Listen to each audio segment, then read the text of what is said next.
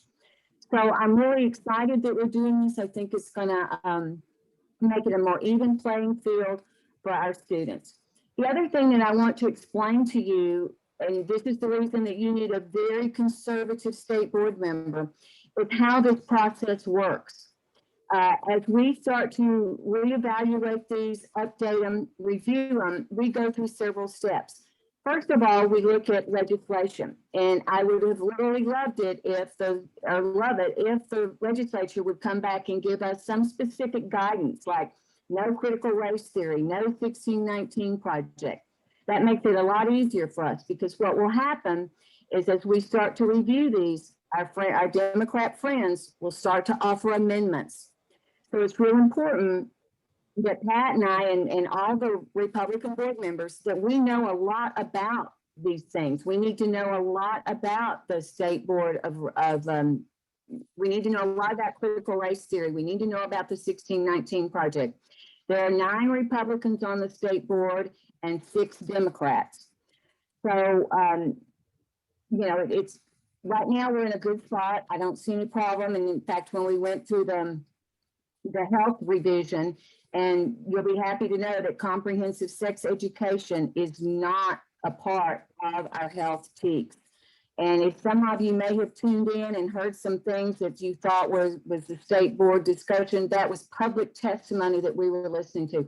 We started a public testimony at 9 o'clock in the morning and finished at 1 a.m. the next morning. And we probably throughout our public testimony listened to over 2,000 people. So, and you can imagine what some of the testimony was. But this is the process that we will go through. So it's important that we as state board members, conservative state board members, stay really strong and be very aware when they try to sneak things in. They tried that a couple of times with the health TEKS and we were able to stand strong against it. So that's why it's really important that you have a conservative state board member. The other reason that that's important is as we create our writing teams, the state board is the one that approves the teachers to serve on the writing teams. So what I like to do is I like to talk to the people that I approve, just visit with them a little bit. And I got an application from one teacher to serve on the health review committee. And I didn't really feel comfortable about some of her answers and things like that. So I thought, well, I'm gonna make sure I talk to her. So when I called the school to find out, can I talk to her? She didn't teach at that school. So I think there may be some instances where our friends on the liberal left try to sneak things in. So as a state board member, you have to stay diligent and make sure that we keep this as conservative as we can. And that's the process that we go through. Pat, did you want to add anything to that? I would like to say that one of the things that is happening nationwide is the movement to take over local school boards and to take over state school boards. Texas is very fortunate that we get to elect our school board members. In places like California, the state board members are appointed by the governor. Isn't that something? And so they would appoint whomever they wish the governor would, and they would of course reflect whatever the governor's attitude would be. But fortunately in Texas, even though there's been talk to do that, they've failed every time they've tried to take that away from the voting public. But it also makes you aware that the need for conservatives on the State Board of Education isn't just sometimes, it is all the time, because this stuff goes on constantly. And so to have really good conservatives and people who will be active board members is very, very important. And this is something that is kind of overlooked in the election process. We kind of sometimes don't get the attention that other candidates get. And so this is something TFRW might look at in the future, is the supporting of the state board, in particular, the State Board of Education.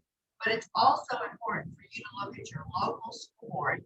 There's been a lot of talk about what happened in Southlake, Texas, which is in my district. And what happened was some concerned parents called me about a year ago, and said, what can we do? And I said, you're going to have someone run for the state, from the school board. And it has brought about a whole motion of activism, positive activism on the part of conservative people. And the outcome of that election was the two conservative candidates won roughly 70% each of the votes. And it carried over into their city hall meeting as well, in their city hall election. So it is a thing that's ripe for picking. And some of you have been around in Republican things for a long time may remember that about 30 years ago, the Republicans did this to the Democrats, and they started taking over local school boards, and they took over the State Board of Education. Well, the table has turned, and the effort is to do that by the Democrats, and we need to be alert to that and not any longer sit on the sideline and wonder what happened. Get out there, and some of you may be interested in running for your local school boards, for example.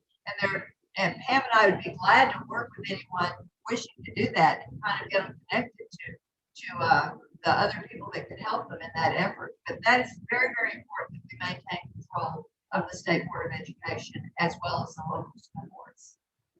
And Pat, one other thing I'd like to add is, you're right, the school board is very important, because what we do as a board is we set a floor.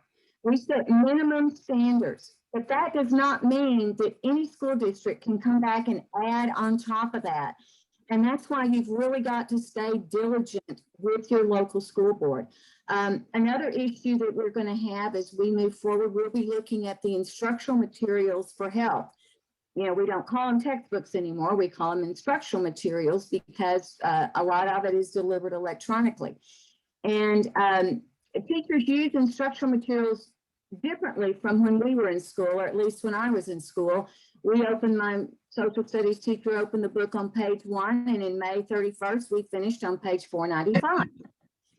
But teachers don't do that anymore. They use the textbook as a resource, and that means that they will pull from all other places. They will establish a curriculum, which is different from our standards. And we issue the standard, like one of my favorite ones to talk about is 8.15D in U.S. 8th grade history. It basically says that the students are going to learn about the Constitution, the founding fathers, all those things. Well, one teacher may choose to have her students simply memorize the preamble of the Constitution, say, okay, I've done it.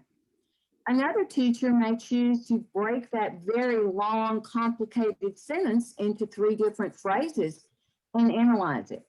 And that's what we as a state board have no control over, no say in. And that's why the local school boards are so important. So the teacher that just had to memorize it, that's a very low level skill of rote memorization. The other teacher that broke it into 3 different parts and had her students analyze it went into much more depth. And I just saw a question in the chat. Yes, you should demand to see your social studies curriculum, and you should demand to see what instructional materials they're using. And one of the things that changed in 2011, Senate Bill 6, it changed drastically the way instructional materials are handled in the state. Prior to that, the state would approve 5 to 6 different books. The district would decide which one they want. They would tell the state which one they wanted. The state would send the publisher the money. The publisher would send the money, the books to the school district. Senate Bill 6 in 2011 changed all that because now they give the money just directly to the district and they can buy whatever they want with it. There's even another category called open resources, which is a lot of online things that the state board has no approval on, no authority. And I also want to make a comment that in 2011, if you started watching our reading scores, they started dropping in 2011. And I think it may be a direct correlation to the fact that they could use anything they wanted and they didn't have to go with state board approved materials that had 100% of the TEKS in it. Now, districts are still responsible for making sure they cover 100% of the TEKS, but they can use that with state board approved material. They can use that from an online source, anything they want. And I think that that really sort of kicked the door open for our scores to go down and for the fact that we are not using as structured a material as we should be. And that's, my background is educational publishing, in case you didn't know. So that's why I know about this and know how the process works. So I would love to see that we could get it back, and maybe next legislature, or maybe that's something that we could work on in the future legislatures, is that districts have to adopt state board approved materials that have 100% of the TEKS in it, because then we'll know that our students are actually doing that. The other thing is, you know, we put these standards out there. So once that door is closed, a lot of it depends on the worldview of the teacher. And that's where I feel like we run into a little bit of trouble. And Pat, I can't remember if you talked about this, but we talked this afternoon that what we really need is we need some training for our social studies teachers. When they passed H Bill 3 last year, they created reading academies. And every K through 3rd grade teacher, no matter what you teach, has to take a reading academy so that they can learn the science of reading. And we need that for social studies too. I mean, we need to teach them, the importance of teaching social studies. And I'm going to stop right now because I see we're running out of time. And Glennis, I'm going to ask you if we have any questions that we need to answer. Well, I think we do, but you brought up a couple of points that I think is really important. One, ladies, I cannot emphasize enough how important it is. If you have it within you to run for your school board, run for your school board. And if you're not ready to do it right now, then start putting it on the back burner and start making your plan so that the next election you are ready. Get your ducks in a row, because if you want to make a difference, that's how you make a difference. We need strong Republican women at the school board level, because as Pam said, the State Board of Education, they can put the TEKS out there and they can get the big plan in place. But the teachers, the school board actually has the curriculum, and they're the ones that open it up to the teachers to do whatever they want. And it helps that the legislature can put some things in place to tighten it up. Like with this bill that we're talking about, if we can get this passed, and it does have not civics academies, social studies academies in it. I'm sorry? It is Civics Academy. Civics Academy, sorry. For their social studies teachers, which is fabulous. But it also has no CRT, no this and that, so it does tighten it up. But again, those teachers have so much latitude, and it's up to the school board to keep them on task. And if we as parents are not paying attention, there's no oversight. So we either need to be on those school boards, or we as parents need to be at those school board meetings and demanding to see what's going on so that we can be informed. We have to be engaged. That is our job. It's our obligation to our children to do this. So we did have a couple of questions. Erica, were you kind of spinning through there and seeing what we had? Yes, I think you answered most of them, because one of them asked how many state board Members. there are. And I think you said there was, what, 9 Republicans and 6 Democrats? Is that? Yes. Yes. Yeah. One other thing that I would like to add when we're talking about the number of Republicans on the state board, and for those of you that live in the Metroplex area, I barely won because I have a huge portion of Dallas County in my district. So I'm watching the redistricting process that will begin in September very, very closely, because I want to get rid of some of Dallas County. Otherwise, Collin County could very easily be represented by a Democrat next time. I do intend to run next time, and I'm hoping that I can get rid of about 1/3 of my part of Dallas County. And I have what I would call the conservative part of Dallas County, the north and the eastern side. So as we work through redistricting, look at your state board members, and let's be sure that we can help them get a district where they can be reelected. There's another one just outside of the Austin area where Mr. Tom Maynard is our member, and we're watching that one real closely. Because if he and I should lose, that would drastically, we would be a Democrat majority on the state board. And you can just imagine, I mean, Pat, all those amendments that we had to vote against under health, they would be in those health. Absolutely. So, get out and work for your state board member, and let's try and be sure that when redistricting comes up, if you get an email from us, say, call your representative and tell them not to do that. That's why it's so important, because we need to maintain the majority on the state board. I promise you, we need to have Pam and Tom on the State Board of Education. They're two of the very best. I've been on there for 20 years, and this is the best board. We keep getting a really strong board. It was best until we lost a position to a Democrat, but the fact is, these are fabulous board members that need to be reelected. And I'm running for reelection again, which was against my original plan, but because we're doing this social studies and critical race theory, I thought I got to put this to bed. I cannot not run one more time. So this is To answer your question about how many Republicans are going to be on the 2022 ballot, all of us will be, because it's redistricting. When you go through redistricting, we all have to run. So that's going to be really important that you do that. Another question that Eileen asked about the standards for certification for teaching colleges. No, we don't have any ability to do anything with higher ed. One of the things that we didn't talk about, because this is not under the purview of legislation, it's under our state board, but one of the things that comes up in my meetings quite often is, why do the kids not do cursive writing anymore? Well, I will tell you, the State Board of Education 2 years ago passed our new English language arts standards, where cursive writing is now required for 2nd, 3rd, 4th, and 5th grade students. But we still have a lot of teachers who are younger teachers who don't even know cursive writing themselves. And I don't know that all the principals are as diligent as they should be as to check to make sure it's being done. But you as parents and grandparents can certainly say, if you have a 3rd grader who's not being exposed to cursive writing, then the school deserves a call from you, because that is a definite thing that is required by statute, is that they teach cursive writing. We know that cursive writing has a lot of benefits other than just the fact that you and I can read their handwriting.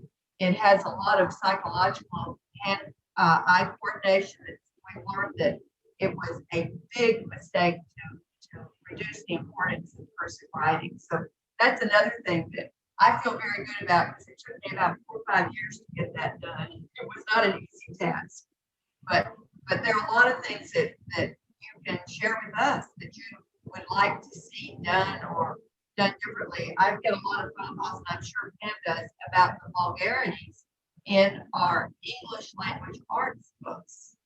And I have a confession on that to make, is whenever we were doing English language arts, the English teacher said, please let us choose our own books and trust us. Well, someone asked me the other day, they said, you don't trust the teachers? And I said, no, I don't, because this is what's happened. They're reading the life of Jeffrey Dahmer, for heaven's sakes, or reading very, very vulgar, explicit books.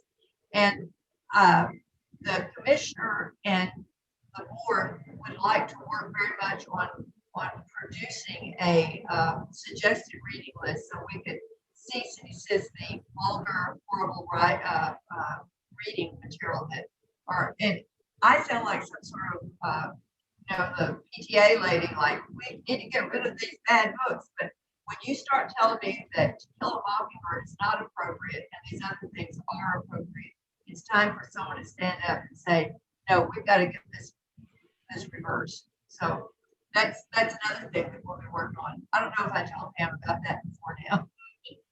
Had I told you about it? Yeah. Yeah, okay. I have one side question. If they can mandate the STAR test, why can't they mandate the curriculum across the board so all school districts are teaching out of the same material? Want to take that one? Thanks, Pat. That's your job. I wish we could. I mean, that would be terrific if we could, but I don't think we have legislative authority to do that. All we have legislative authority to do is to set a standard. And then it's up to the local school district to interpret how they want to teach that standard. I mean, that probably maybe what, 20, 25 years ago, it was much more structured. I mean, they only had like maybe 5 textbooks to choose from, and they pick one of those and they open it on page 1 and finish on page 300. But then somewhere along the way, it became a curriculum issue, and they wanted to get creative with it. And I think that's where we sort of kicked the door open and let those things kind of happen. Somebody asked how we work with TEA. We have no authority over TEA. We are 2 separate entities, and the commissioner, the commissioner is appointed by the governor, and he serves a 4-year term. Our commissioner today is Mike Marath, who is a former DISD board member. He's a really sharp guy. He's done a lot with the technology, which during all of this. And he just got reappointed for another 4 years. So the board has no authority over him. It's sort of a unique arrangement. We sort of work parallelly together. And we do rely greatly on TEA staff as we review these new standards, because they have a staff that, is a specialist in each of the curriculum areas. And they are the ones that help facilitate our writing teams and provide things like that for us. Another reason why that there's some just differences from one school district to the next is that there are different socioeconomic things. For example, the students in Plano or the students in Richardson might not be studying the same thing that the students in inner city Dallas would be studying. Or the desire for the reading materials might be different. So sometimes that is reflected in the difference in socioeconomics. Okay, ladies. Oh, I'm sorry. It is 8 o'clock. So I know time flies so much. You guys have so much information. If you would like to give your email or something, someplace where our ladies can ask you more questions, because I know they have more questions for you. I know that you've got more things that you need to do, and I want to be considerate of everybody's time. If if you could just put your emails maybe in the chat or someplace where they could contact you with additional questions, that would be terrific. And I want to thank you. If you guys have like one more thing you just want to say, hey, last thought, and then we'll cut it off for the evening. No, I think I'm good. I want to thank you, Glennis, for hosting this, and thank all of you ladies for attending. I hope you learned some things tonight about education, and I hope you realize that how important it is that you get involved. And several of you have expressed interest in the chat I'm seeing with what, well, why don't you have this authority? Why don't you have that? I wish we did. I think we would have a lot better educated children today, but I am dedicated to public education and dedicated to the over 5 million students that we have in our state. And I want to say thank you to TFRW for their support on the bills that we've worked on, the critical race theory and the civics bill, because believe me, Glennis would not say this, but when she speaks, many people listen. And that was very advantageous for us, very advantageous. Thank you. That's very kind of you, Pat. And Pam, thank you both so much. Your expertise in this area is truly unparalleled, and we are very, very fortunate to have you on our side in Texas. So thank you very much. And thank you for giving us your emails. And we will have this up on our training page on the TFRW website. So if you ladies want to go back and listen to it again, I know it was a little bit hard to hear in a couple of spots. So we'll try to see if we can clean it up at all. Maybe we'll have to put the transcript in there too. I don't know. But share it and tell your friends to listen to it, and let's get that information out there, because we want everybody to get involved with education. I think this is a slam dunk for TFRW. We should always be involved with education, because Absolutely. Our kids are our future, right? So thank you very much. Have a great evening, and we'll see you on Thursday with the Equality Act. With Marco Roberts. He is the chairman, for Texas, the Log Cabin Republicans, talking about the Equality Act and why it's bad for everyone, and most especially for women. So that should be really interesting. So let's, I hope you can come in and see us on Thursday as well, and we'll talk to you again. Bye. Bye. Thank you.